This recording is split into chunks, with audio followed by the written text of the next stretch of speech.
Je m'appelle Brenda Chaffee, j'ai 28 ans, je vis actuellement à San Francisco et je travaille comme ingénieur en logiciel. Dire que je vis ma meilleure vie serait peut-être un peu exagéré. Je dirais plutôt que je mène ma vie. Mon appartement donne sur le brouillard, et je peux me permettre de manger ces célèbres tartines à l'avocat, même si elles sont chères. Mais crois-moi, arriver ici n'a pas été un long fleuve tranquille. Imagine ça, j'avais 8 ans, avec mes petites couettes, quand mon père, Michael, a décidé que la vie de famille n'était plus pour lui. Il a fait ses valises et est parti avec une femme assez jeune pour être sa fille. Ma chérie, je t'aimerai toujours, mais j'ai besoin de me retrouver, a-t-il dit. Bien sûr, papa, retrouve-toi dans les bras de quelqu'un d'autre. Avançons de 4 ans, et c'est au tour de ma mère, Sarah. Elle rencontre Monsieur Argent, et tout à coup, elle veut recommencer à zéro. Brenda, ma chérie, tu comprendras quand tu seras plus grande. C'est mieux pour tout le monde, m'a-t-elle dit, en m'embrassant pour me dire adieu. Mieux pour qui, exactement? Heureusement, ma grand-mère Elena est entrée en scène, sans poser de questions. Brenda, ma douce fille, nous allons surmonter tout cela ensemble, disait-elle en me serrant dans ses bras chaleureux, parfumés à la cannelle, qui me faisaient toujours sentir chez moi. Ne te méprends pas, je vais bien. J'ai un excellent travail chez TechCorp, où j'ai rencontré ma meilleure amie, Deborah. C'est elle qui m'a finalement convaincue d'essayer la thérapie. Ma chère, tu as plus de bagages qu'un carrousel d'aéroport. Il est temps de déballer tout ça, m'a-t-elle dit, à notre 3e verre de vin, un soir. Alors me voilà, en train de tout déballer avec le docteur Patterson tous les mardis. Brenda, comment vous sentez-vous par rapport à l'abandon de vos parents, me demandait-il. Comment penses-tu que je me sens, docteur? Comme si je participais à la prochaine grande histoire d'abandon en Amérique, lui ai-je répondu. Au moment où je pensais que je commençais à me reconstruire, la vie m'a encore frappée. Ma grand-mère Elena, la seule vraie mère que j'ai eue, est décédée. J'étais dévastée, noyée dans la tristesse et les souvenirs de ses câlins parfumés à la cannelle. Puis vint la surprise, elle m'avait laissé une fortune. De l'argent sérieux, du genre à faire tomber la mâchoire d'un PDG de la Silicon Valley. Et devine quoi? Tout à coup, mon téléphone s'est mis à sonner, avec des appels de 2 personnes que je n'aurais jamais pensé entendre à nouveau. Brenda, ma chérie, c'est ton père. J'ai entendu parler d'Elena. Je pense qu'il est temps de renouer. Ma chérie, c'est ta mère. Je suis désolée pour ta grand-mère, nous devons parler. Eh bien, regardez qui a décidé de sortir de l'ombre. Apparemment, un joli chèque d'héritage a suffi pour raviver leur mémoire quant à l'existence de leur fille. Accrochez-vous, les choses allaient devenir intéressantes. Là, j'étais debout devant un restaurant chic, me demandant si j'avais perdu l'esprit d'accepter de rencontrer Michael. Oui, maintenant je l'appelle Michael. Père est un titre qui se mérite, et ce type a abandonné ce droit depuis longtemps. Brenda, ma chérie, tu as tellement grandi, dit-il en s'approchant, une femme qui ressemblait à un personnage de Astérisque Desperate Housewives astérisque accroché à son bras et 2 petits Michael derrière eux. Salut, Michael, répondis-je, d'une voix aussi plate qu'un soda périmé. Voici Vanessa, ma femme, dit-il avec un sourire, comme s'il me présentait une voiture neuve et brillante. Et voici les jumeaux, Brison et Killer. Je forçai un sourire. Enchanté de faire votre connaissance. En nous asseyant, je ne pus m'empêcher de remarquer que tout chez Vanessa était griffé. Son sac devait coûter plus cher que mon loyer mensuel. Alors, Brenda, commença Michael avec une voix empreinte d'une fausse sincérité, j'ai entendu parler d'Elena. Je suis désolé. C'était une femme bien. Oui, elle était la meilleure, répondis-je en plantant ma fourchette dans ma salade comme si elle m'avait offensé. C'est drôle que tu te souviennes d'elle maintenant. Michael eut la décence de paraître mal à l'aise. Je sais que j'ai fait des erreurs, ma chérie, mais je suis là maintenant. Nous sommes une famille. Une famille? Je ris avec mépris. C'est comme ça que tu appelles ça? Vanessa intervint d'une voix agaçante et sucrée. Brenda, ton père aussi est passé par des moments difficiles. Nous devrions nous concentrer sur la guérison. Je mordis ma langue si fort que je pus en sentir le goût du sang. Michael toussota, se penchant vers moi. À propos de l'héritage d'Elena, tout a été réglé sans problème? Et voilà, le vrai motif de cette charmante réunion de famille. Tout est réglé, répondis-je sèchement. Le reste du déjeuner ne fut qu'un flou de bavardages insignifiants et de questions déguisées sur mes finances. Le lendemain, ce fut au tour de Sarah. Évidemment, elle choisit un club de golf luxueux. Ma chérie, s'exclama-t-elle, en me faisant des bises en l'air sur les joues. Voici Robert, mon mari. Robert, un genre de beau gosse grisonnant dans un costume sur mesure, me serra la main. Enchanté de faire votre connaissance, Brenda. Sarah m'a beaucoup parlé de vous. C'est drôle, elle ne t'a presque jamais mentionné à moi, répondis-je. Le sourire de Sarah vacilla pendant une seconde. Eh bien, asseyons-nous, d'accord? J'ai tellement envie de rattraper le temps perdu.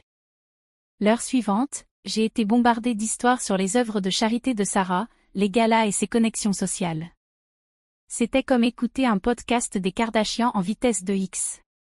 Et alors j'ai dit à la duchesse, « Ma chère, cette tiare est tout simplement à tomber », s'esclaffa Sarah en sirotant une coupe de champagne.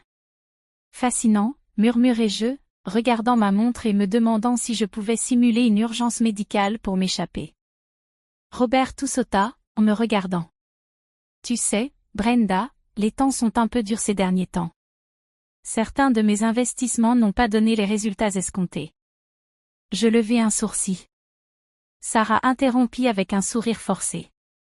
Rien de grave, bien sûr, juste un petit serrage de ceinture, mais tu sais, la famille est tellement importante dans ces moments-là, tu ne crois pas? Je pris congé peu après, la tête tournant de pensées sur leurs allusions à peine voilées. De retour au travail, je racontai tout à Déborah autour d'un café. Ils sont complètement après ton argent, dit mon ami, les yeux écarquillés d'incrédulité. Tu dois les surveiller de près. Que devrais-je faire, lui demandai-je. Les yeux de Déborah brillèrent avec une lueur de malice. Je connais un type, un détective privé. Il pourrait découvrir quelques trucs sur tes parents. J'hésitai, puis hochai la tête. Fais-le. La semaine suivante, mon téléphone était plein de messages de Michael et Sarah. Dîner en famille, faisons du shopping, nous avons tellement de choses à discuter. J'ignorais encore un message quand j'entendis une conversation dans la salle de pause qui me glaça le sang. Oui, Chaffé, la discrète, non?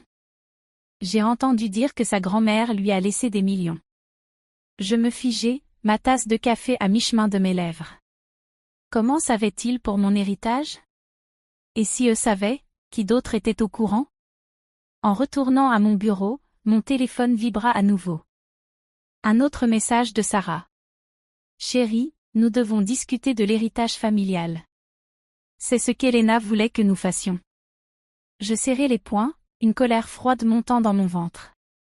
Ces vautours pensaient qu'ils pouvaient profiter de moi et s'approprier ce qui m'appartenait?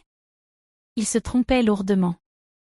Il était temps de découvrir quel squelette était caché dans leur placard de luxe. Jake, le détective privé que Déborah avait recommandé, n'a pas perdu de temps. En moins d'une semaine, il a balancé une bombe qui a fait tourner ma tête. L'entreprise de ton père est une véritable maison de cartes, dit Jake, glissant un dossier sur la table de ma cuisine. Il est en difficulté avec des usuriers dangereux. Du genre qui cassent des jambes. Je feuilletai les pages, le cœur au bord des lèvres. Et ma mère? Jake fit une grimace. Son mari, Robert, manipule les comptes de l'entreprise. Ils sont à une seule audite de la faillite totale. C'était comme un coup de poing dans le ventre. Je savais qu'ils en voulaient à mon argent, mais un tel niveau de désespoir était impressionnant. Il y a encore autre chose, continua Jake. Quelqu'un fouine dans ton travail, accédant à des fichiers concernant ton héritage. Je sentis le sang quitter mon visage. Quoi? Comment? Jake haussa les épaules. Ça pourrait être quelqu'un de l'intérieur. Un collègue se comporte-t-il de manière suspecte?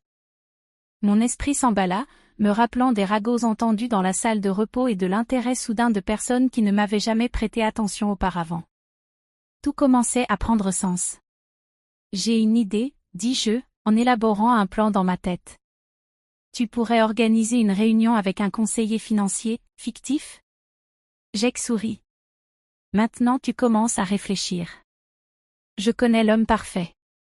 Le lendemain, j'invitai à la fois Michael et Sarah à des réunions séparées avec mon conseiller financier pour discuter de mon héritage. Ils ont sauté sur l'occasion, comme des requins sentant l'odeur du sang. Lorsqu'ils sont arrivés au bureau, les expressions sur leur visage étaient inestimables. Michael devint livide, tandis que le front botoxé de Sarah réussissait à se plisser de surprise.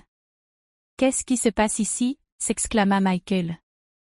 Je souris doucement. Oh, je me suis dit que nous pourrions parler de mon héritage ensemble. N'est-ce pas ce que fait une famille? Durant l'heure suivante, j'ai exposé tout ce que Jake avait découvert, les affaires en faillite de Michael, le détournement de fonds de Sarah et Robert, et l'intrusion dans mon travail. À chaque révélation, ils devenaient de plus en plus désespérés, commençant à se disputer comme des chiens enragés. Tu m'avais dit que tu avais besoin d'argent pour le fonds universitaire des garçons, cria Sarah à Michael. Ah, s'il te plaît, comme si tu étais mieux, rétorqua Michael. Tu as tenté d'incriminer ta propre fille pour espionnage industriel. Ma mâchoire se décrocha. Sarah eut au moins la décence d'avoir l'air embarrassée. Ça n'était pas censé aller aussi loin. Nous avions juste besoin d'accéder à tes dossiers, bégaya-t-elle. Je me levai, tremblant de colère. Dehors, tous les deux. Et ne me contactez plus jamais. Alors qu'il partait, la queue entre les jambes, je vis Jake dans le coin, me faisant un signe de pouce en l'air. Toute la confrontation avait été enregistrée. Les conséquences furent rapides et brutales. Mon collègue Tim, du département de la comptabilité, avoua avoir été soudoyé par Sarah pour obtenir des informations sur mes finances. Quelques jours plus tard, Michael apparut à mon appartement avec les jumeaux, tentant de me culpabiliser pour que je l'aide. Brenda, pense à tes frères. Ils ont besoin de toi, implora-t-il. Je claquai la porte au nez. Ils avaient besoin d'un père présent, pas d'un raté en quête d'argent. La tentative de Sarah de m'incriminer pour espionnage industriel fut la goutte de trop. Il me fallait un plan, et vite. On les a dans la paume de la main, dit Déborah, tandis que nous analysions les preuves dans mon salon. Maintenant, il ne reste plus qu'à serrer. J'acquiesçai, une détermination froide m'envahissant. On va en finir une bonne fois pour toutes. J'aimerais pouvoir dire que je me sentais mal pour ce que j'étais sur le point de faire, mais après tout ce qu'il m'avait fait subir, c'était simplement une question de justice. D'abord, le détournement de fonds de Robert. J'ai fait une dénonciation anonyme à la SEC, et ils ont perquisitionné son bureau plus vite qu'on ne peut dire délit d'initié. Chérie, il y a eu une terrible erreur, entendis-je Robert parler au téléphone devant le bâtiment de la SEC. La seule erreur, c'était de croire qu'il pouvait s'en prendre à moi et s'en sortir sans conséquence. Quant à Michael, disons simplement que ses amis usuriers ont reçu une mise à jour intéressante sur son emplacement. La dernière fois que j'ai eu des nouvelles de lui, il a été vu montant dans un bus pour le Mexique, jetant un coup d'œil derrière lui toutes les 5 secondes. Mais le coup de grâce fut cette confession enregistrée. Je l'ai remise au service juridique de mon entreprise, et soudain, toutes les rumeurs d'espionnage industriel se sont rapidement évanouies. Brenda, nous te devons des excuses, dit mon patron, embarrassé. Et, une augmentation substantielle, si cela t'intéresse. Je souris, mais mon esprit était déjà ailleurs.